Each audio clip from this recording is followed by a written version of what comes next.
This is something I wanted to write long ago, but I ended up writing something else. More about that later. But after all is said and done, I still wanted to write this. It's like I had the words stuck in my throat, and I needed to get them out. To put it all on paper. This is my message in a bottle to whomever it may concern. I've always been a bit of a recluse. I am an only child, and I've always liked to do things that don't require others to enjoy. You can't play board games or team sports by yourself. But you can read, write, draw, and solve puzzles. So, that's what I've excelled at. I also had a peculiar affinity for the works of manga artists, like Junji Ito. But my mother was quick to point out that it wasn't appropriate to talk of such things in polite company. I finished my university studies with little to no incident. I kept my head down, did the work, and passed without incident.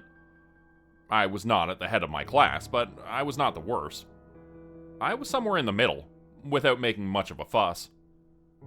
That's the space I enjoy the most. The one where I can be myself without worrying about the judgment of others. After I finished my university studies, I had to get a job. My mother wanted me to start my own life, but I didn't know how. One of my childhood friends, Shota, told me he could get me a junior position at his company. I just had to move a little west towards Osaka. I couldn't refuse. Living on your own for the first time is equal parts terrifying and freeing. You become a new person. The real you. It's a time for transformation.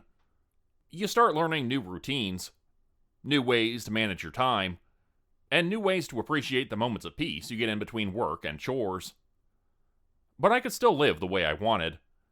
I could keep my manga books in the open bookshelf. I could watch whatever shows I fancied, and I could sit up and read all night long if I wanted. In many ways, it was exactly what I wanted.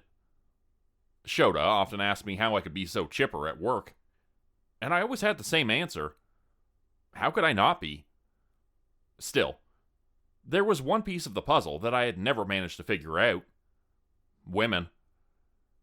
Being a recluse in Japan is a bit of a cliché, but my mother hated the idea of me becoming a lonely shut-in. I guess she refused to accept that this is what I've always been. But she was pushing me to get out more, and to meet people. She wouldn't stop pestering me about it, and I didn't want to disappoint her. So I mentioned it to Shota in passing. Now, Shota is the tallest guy I know. He sometimes leans down to blend in with others. I think he played basketball some years ago. This was a man who always had eyes on him, so he couldn't help being social. He could spark up a conversation with anyone, because they were already looking his way. When I mentioned my mother wanting me to get out more, it's like it lit a fire in him. I had to beg him not to drag me to a cabaret club or a pachinko place. Okay, he argued. No cabaret, no pachinko, but then you gotta do something else. I didn't want to sign up for anything without hearing about it first, but Shota was giving me a hard time. I'm gonna embarrass myself, I said. Keep that in mind. Just trust me, he smiled. You'll have fun. Shota set up a Gokon, a sort of group date. He had this girl he wanted to go out with named Keiko, but he figured he'd do something fun with it. So he would get 2 friends, and she'd get 2 friends, and we'd all go out together. I was hesitant at first, but it was a whole lot better than going out on my own. At least now I could slink back into the dark and hide if things got too awkward. But I was so nervous I got a stomachache a full week in advance. I talked to Shota about it, and he suggested I try to do something to feel better about myself. Get a haircut, he suggested. A nice jacket. Just something new, you know? Reinvent yourself. I followed his advice. I got an expensive haircut, a nice new shirt and jacket, some cologne. But it never really clicked with me. It didn't change anything. I felt like the same loser, but with a thin coat of paint. After browsing stores downtown, I ended up at a small noodle place down by the canal. I was almost tearing my hair out from stress and ended up biting my nails. I didn't even notice I was doing it until another patron pointed it out. I wasn't prepared for anyone to talk to me, so I almost jumped out of my seat. A man had approached me. He was European and had this pale complexion. He was dressed all in black and hid his eyes behind sunglasses. I didn't like the look of him, but I didn't want to seem rude. At first, I thought he was standing over me, but he was sitting down. He was just really, really tall. Taller than Shota. "You seem nervous," he said. "Are you all right?" I didn't expect him to speak flawless Japanese, but there was a lot about him I didn't expect. I put my hands down and laughed a little, giving him a nod. "Girl trouble, huh?" "I suppose, yes." I nodded. "It always is." He reached into his pocket and pulled out a little white plastic tube. It was like a long middle finger. He slid it over to me. "Love potion." He smiled. "It solves everything." "No, thank you." I smiled back. Not interested. He looked at me, then down at the tube. Then he chuckled a little. "Oh," he continued. "Oh, I apologize. This must look bad." He picked the tube up and opened it. It looked like it contained some kind of sand. "It's for the nerves," he said. "It's for you. Not to put in someone's drink. It's a beta blocker, see?" He placed a little on his little finger and licked it up. He let out a long sigh. "I get nervous too," he continued. "It helps." He left it on the table and backed off, giving me some space. "Consider it a gift. You'll be irresistible, friend." By the time I finished my meal, the pale man had left. I rolled the tube over, trying to figure it out. There was a little print on the side, and it only had a couple of ingredients: microcrystalline cellulose, hypromellose, polydextrose, and powdered Helianthus cerulea. Looking it up, it seemed to be small balls of powdered seeds from a peculiar blue flower. Some kind of natural herbal remedy. I decided to keep it, just in case. When it was finally time for my group date, my stomach was doing backflips. We were supposed to have a small dinner, a couple of drinks, and then head out for karaoke. But I didn't know how I was supposed to make it through dinner without throwing up. I had such a bad stomach ache that I almost called in sick. By lunch, the nervousness was too much. So, I decided to give the tube a try. I did as the man had shown me. I took a little on my finger and licked it. There was an artificial sweetness to it, sort of grape-flavored, with a powerful chemical aftertaste. But I could feel my nerves unwinding. Not as in getting sleepy, but as if I was taking 3 breaths at once. My lungs felt full again, and I could feel my stomach untightening. I could still think straight. I could feel all those intrusive thoughts, all the worries, but they were taking a back seat to more rational thinking. I could finally relax. I felt so much better.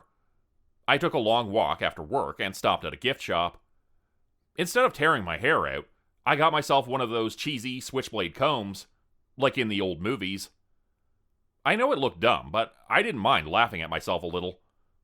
Just that feeling, to be able to laugh at myself, was so foreign, so freeing. Was this how Shota felt all the time? When it was time for the date, I showed up with a big smile on my face. Shota recoiled a bit at first, not recognizing me. But when he realized I was just happy to be there, his demeanor shifted immediately. Suddenly, we weren't just friends. We were best friends. We were unstoppable. There was me and Shota and a guy from his job named Yuki.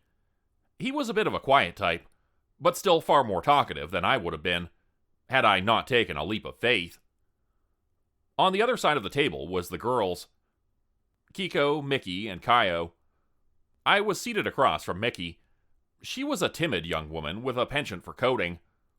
She worked in the IT department at a big firm downtown. And Shota thought she and I would hit it off.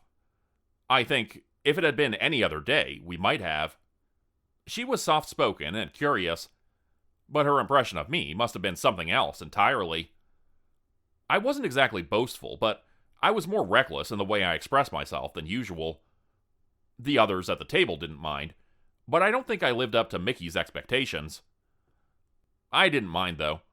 For some reason, I ended up connecting very well with Kiko at the end of the table.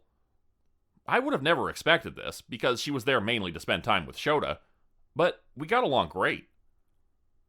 Kiko was like from a different world. She was absolutely drop-dead gorgeous, and had a very outgoing, fun-loving kind of personality. She was easy to like, but I noticed that she got a lot of side eyes from the others. She took up a lot of space at the table, and naturally fell into the conversation spotlight of whatever was talked about, overshadowing pretty much everyone else. But it was a fun night. We had a couple drinks, sang a couple songs, and took some time to get to know one another. For example, I had no trouble telling everyone about my horror manga collection. It became quite the topic. Turns out a lot of us had read those when we were younger. They still gave Mickey the creeps. Mickey shared that she had a bit of a strange hobby, too. Through her job, she had access to traffic cameras, so she would sometimes flip through them to see if she recognized someone she knew. For those hours when things got slow at work. Kiko, on the other hand, excitedly talked about her obsession with the band One OK Rock. As the evening came to a close, we all went our separate ways. As we did, I managed to get a moment alone with Kiko. It was just a couple of seconds, but it was enough.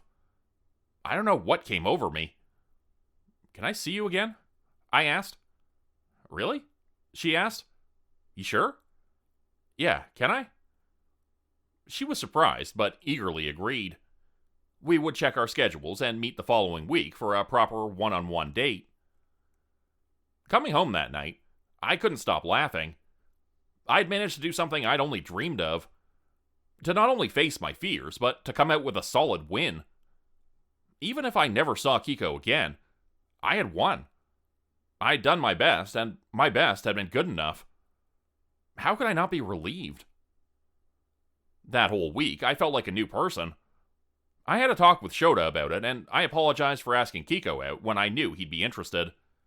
Still, for a guy like Shota, it wasn't a problem. He had women lining up around the block to date him. He was just happy I felt confident enough to try. Through this whole ordeal, he was nothing but supportive. He was a bit curious about what made me change, though. "You're like a new man," he said. "Was it the haircut?" "Haircut and a switchblade comb," I chuckled. "And a little spice."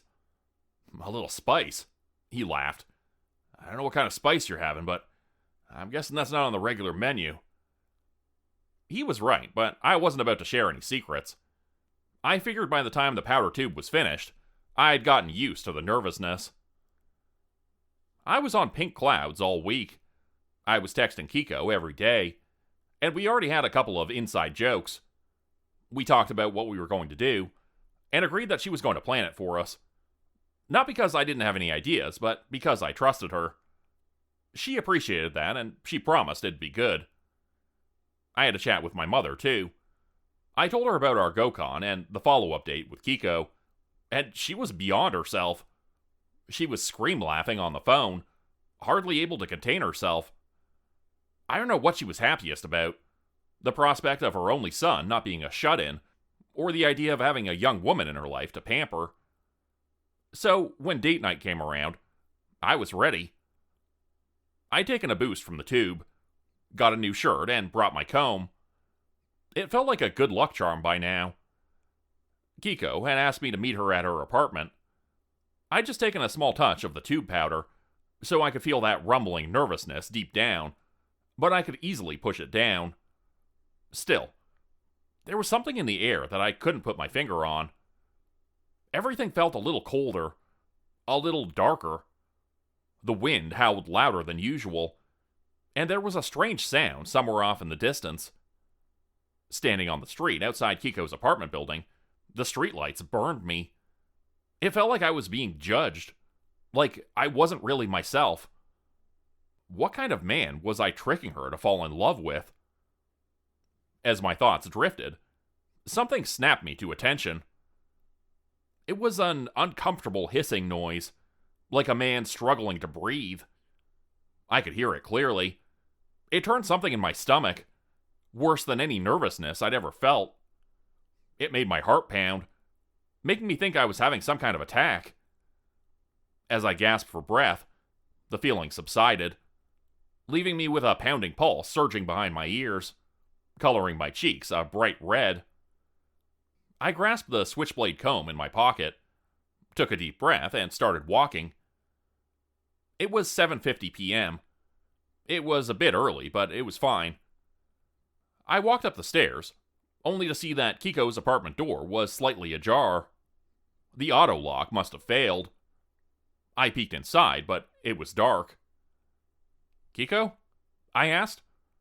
"Are you here?" There was no response. I entered carefully.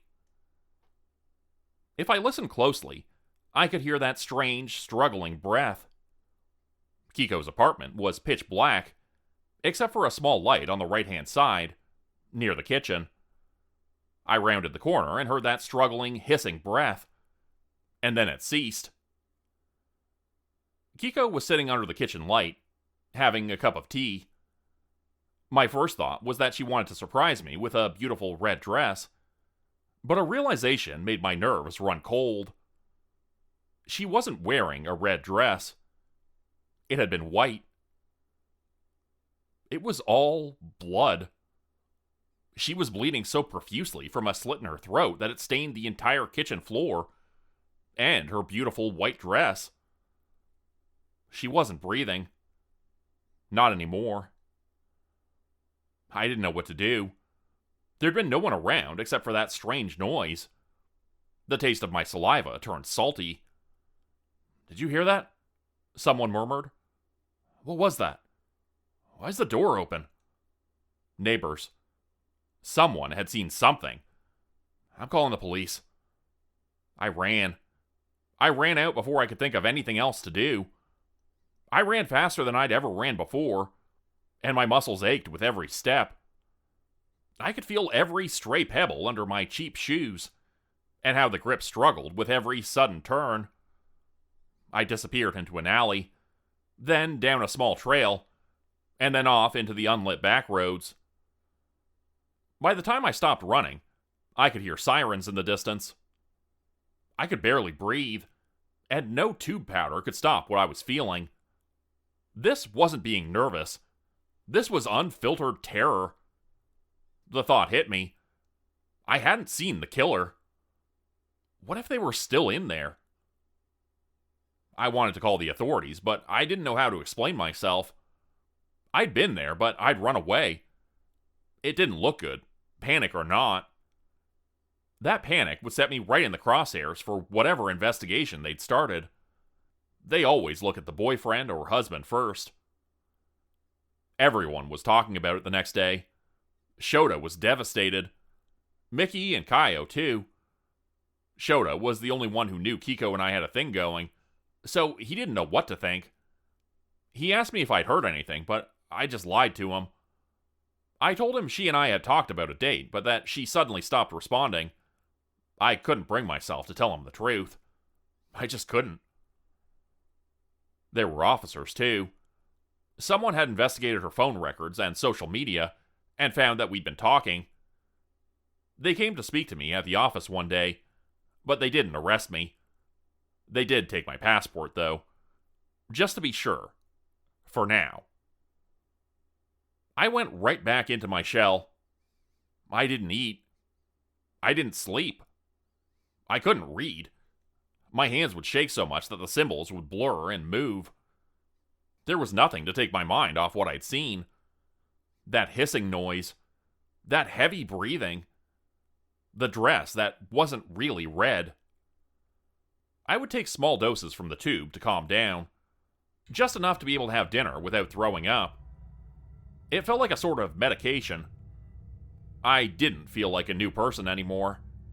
If anything, I was more me than ever. The recluse. Of course, my mother was beside herself. She asked me to move back home. She had never trusted the big cities, and this was the kind of evidence she needed to convince herself that she was right. "You can't stay," she would say. "Please, you can't stay there." I told her I was okay, and that I needed to work. She was already heartbroken about her son being a loser. What would she think if she heard I was a suspected murderer? A full month passed. The questions grew fewer and further apart, but my feelings didn't. I'd get these nervous cramps at seemingly random times.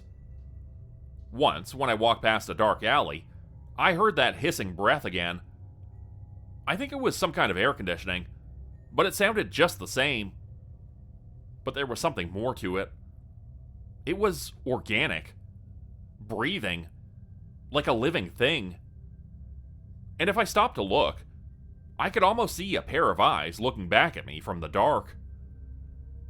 Another time, I heard an open window near the university dorms. I could hear people talking, but if I listened closely, there was something between their words. That same hissing breath, struggling. And although all the windows were dark, I knew there was something there. Not sleeping, not talking, but struggling. Just to breathe. I would feel it at other times, too. As I walked past a large bush near the bus station, outside a restroom near the metro. The same sensation.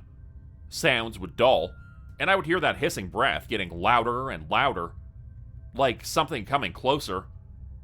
Then I'd snap out of it in a flash of white-hot panic and run. I decided I couldn't live like that, and reviewed my options. The best thing I could do was to prove my innocence. If I could somehow prove that I arrived after Kiko was already dead, I could go to the police and be cleared of all suspicion. I just had to find a way to explain it. A name came to mind. Mickey. She was a bit of a tech person, and she was a friend of Kiko's. I figured she might be inclined to help me investigate under the guise of helping the police. And hey, maybe we could figure something out if we put our minds to it. Maybe there was a stone unturned. I reached out to Mickey, explaining that I was worried about what happened to Kiko, and that I wanted to do something. I asked for her help. She was reluctant, and it took her almost a full day to respond. But she agreed. If we could do something to help, she was all in. I went to see her the next day. I brought my comb. It was less to feel confident and more for a sense of comfort, like a teddy bear. Like I was physically holding on to the last good piece of my new self. Mickey lived in a 4-floor complex in a pretty cheap neighborhood, but it had a great view. I got there around 6 p.m. I stood outside for a while, expecting that horrible noise to come to me, but it didn't. I was relieved. Maybe it was the tube powder I'd taken, or maybe it was just the sense of calm that came from fighting back and doing something. But I was okay. Walking up the stairs, I felt something tap my head. Looking up, I saw one of the neighbor kids. He dropped a piece of candy and it got tangled in my hair. Before I had the chance to cuss him out, he was gone. That couldn't be a good sign. Candy-haired and determined, I knocked on her door. An image flashed into my mind, opening the door to a dark apartment, a taste of iron in the air, a wheezing, struggling breath. But no, it was just Mickey. She met me at the door, a bit reserved, but as polite as ever. She couldn't help but notice the piece of candy, though. "You didn't have to bring snacks," she snorted. "You alright?" "Just one of those days." I sighed. "Can I come in?" Sure. I stepped inside, and she showed me her living room. It was small, but very personal. You could tell this wasn't just anyone's place. It was Mickey's place. Printed and framed webcomic panels on the walls. Volume after volume of computer science books. And a little streaming setup. This was her world. I was just visiting. "Make yourself at home," she said. Would you like some tea? Yes, please, thank you. While the kettle boiled, she showed me her laptop. She explained how she had given it some thought and figured there might be some cameras the police hadn't checked. Apparently, some traffic cameras were thought to be out of commission, but they weren't. She knew of a couple. It'll take a while, she said, but I think there might be something near Kiko's place from the night of the murder. Mickey was a bit reluctant to go through with it. I figured she was just nervous, but I couldn't know for sure. I was just eager to get an answer, something I could show to the police. She navigated a complex interface and input a code, then showed me a list of feeds scrolling across the screen. Let's sort it by time, she said. Do you have any ideas? The police said it happened around 7:30, 7:40. I lied. Let's start there. All right. She brought up a couple of cameras listed from the area. Most of them were grayed out and uninstalled, but a couple seemed to be up and running. They're old and need to be replaced. Some are to be taken out of commission, she explained. But people forget they're still there. Not you, though. She smiled at that. She handed me a cup of tea and let me take the reins of the computer. Then she poked at the piece of candy still stuck in my hair. You want me to deal with this? She asked. Would you mind? Not at all. Let me get a comb. Wait, I said. Here. I handed her my switchblade comb. Like in the movies, I said. Cool, huh? Yeah, she snorted. Real cool guy here. It didn't take me long to find a camera I recognized. Meanwhile, Mickey struggled to get the switchblade comb open, but she didn't want to say anything. She was stubborn, that was for sure. Finally, I got a blurry black and white feed of a street I recognized. It was just outside Kiko's apartment. It was a bad image, and I missed the time frame a little. I landed right on the spot where I stormed out of the apartment. It was just a black shadow, but Kiko gasped. A thought spiked my mind. What if she recognized me? Is that it? She said. Is that the killer? To her, the thing on the screen was just a dark blob. Suspicious, but anonymous. I don't know, I said. We have to go back further. Finally, Mickey gave up and handed me the switchblade comb back. I shook my head. You had to push 2 buttons at once to open it. So I did. A blade snapped out. Not a comb. A blade. I stared at it. Suddenly, I felt it. That breathing. The hissing. The struggle. The camera feed was rolling back. I could see myself coming down the stairs and going back under the lights. That's where I'd first gotten that awful feeling. That's when I'd first heard it.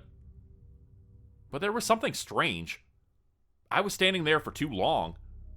Minutes. I had no memory of that. Is the tea any good? Mickey asked. Is it too minty? It's fine, I said. I like mint. Then the picture moved. I saw it in reverse. How I picked up the switchblade comb and let the blade out. How I went back up those stairs. And now, I heard it. Those sounds. They were coming for me. Something inside me struggled to come out. To breathe. A new me. I didn't realize I was still holding the knife. I didn't notice the stains on the edge. The camera feed rolled as I saw myself go up the stairs, and then come back out, only to go up again. I'd gone inside, done something, and come back out, only to enter again. Mickey was messing about in the kitchen to get us some biscuits. I have a brush, but it's kind of bad. Is that okay? She asked. Or I could get the scissors out. I didn't answer. Instead, I heard the hissing behind my ears grow louder. I blinked, and seconds would pass. I would forget to breathe, and I'd inhale like I was surprised. Suddenly, Mickey was next to me. "Are you alright?" she asked. "You look pale." I couldn't find the right words. She placed a hand on my knee. "It's okay," she said. "I'm nervous too. It's scary." She leaned back, looking at the anonymous camera shadow walking up and down the stairs. "They think he attacked others too," she continued. "People have gone missing." "What?" "Yeah, but they're not sure it's connected," she said. "But they found blood in a dorm room. A woman went missing waiting for the bus. It's crazy, and there was the restaurant near the metro." I interrupted. Mickey gave me a curious look. She was listing the various places I'd felt that strange sensation boil up in the back of my mind. The many moments I'd stopped and zoned out. I blinked. All of a sudden, I was panting. I was holding the knife like a weapon, having stabbed it into the screen of Mickey's laptop. She had backed off and covered her mouth. She was shocked. She didn't know what to do. I don't know what... I stuttered. "I don't want to hurt you." "What are you saying?" she asked.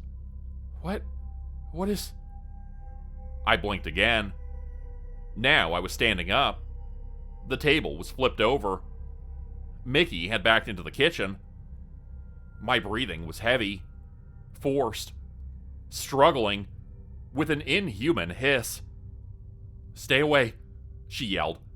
"What are you doing?" In a moment of clarity, I dropped the knife. It clattered to the floor.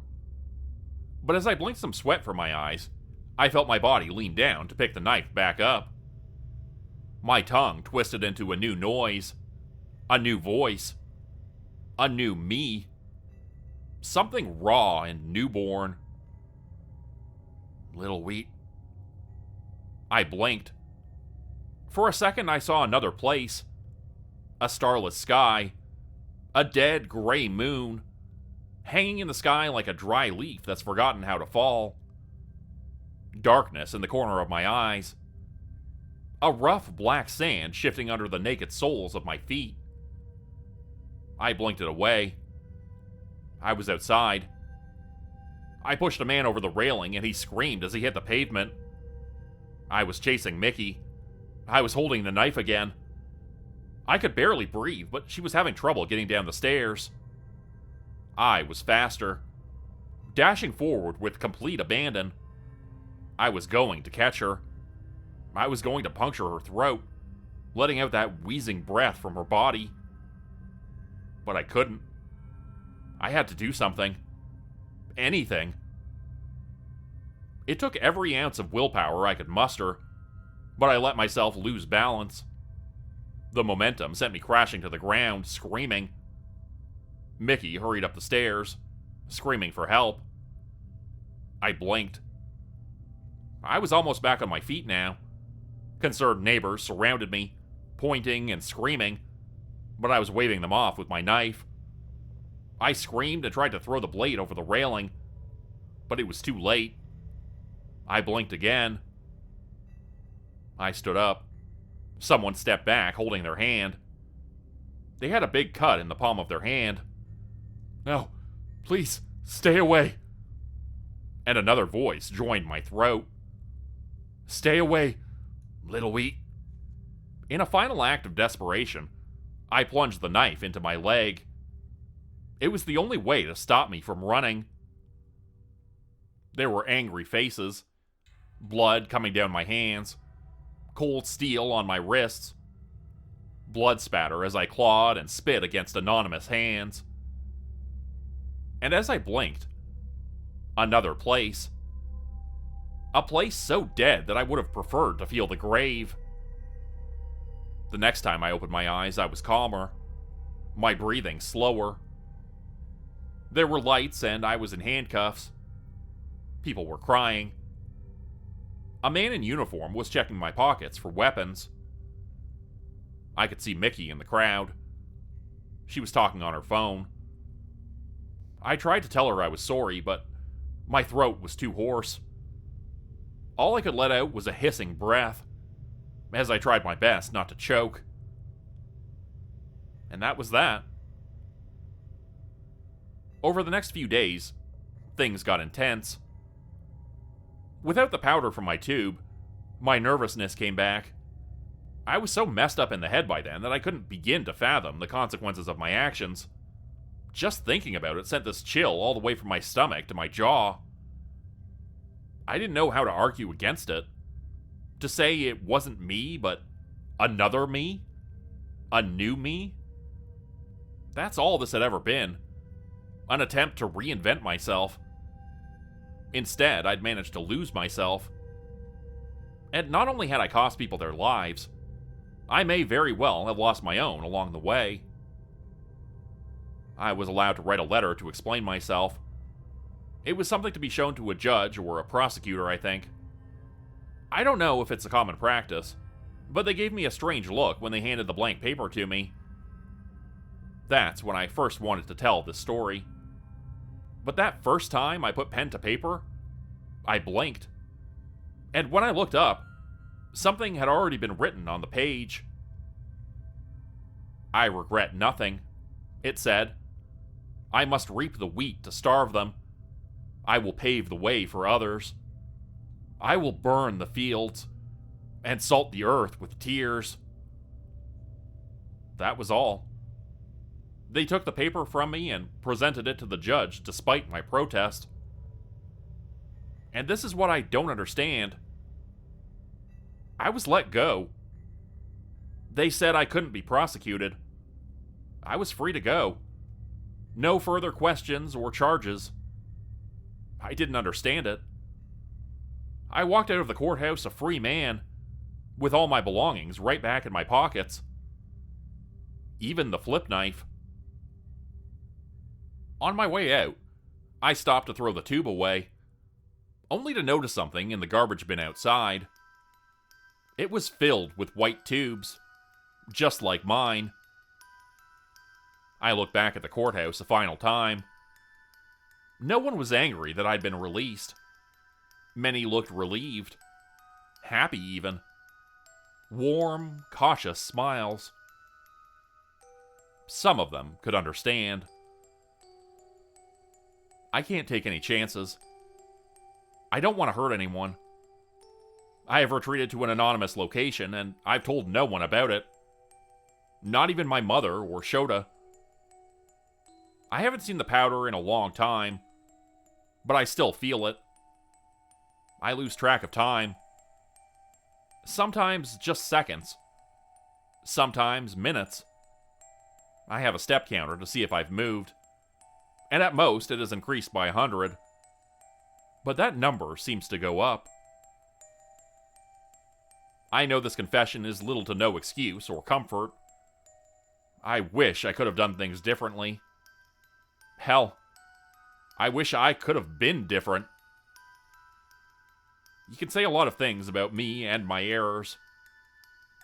I've said them myself 1,000,000 times. But the old me was the first victim of what I've become. It died ahead of them all. And that part of me is never coming back. Become a channel member today for early access, bonus videos, and special emojis only available to members. Check out the description below or click the join button for more info. If you'd like another way to help support the channel, please consider joining my Patreon page at patreon.com/JordanGroupHorror.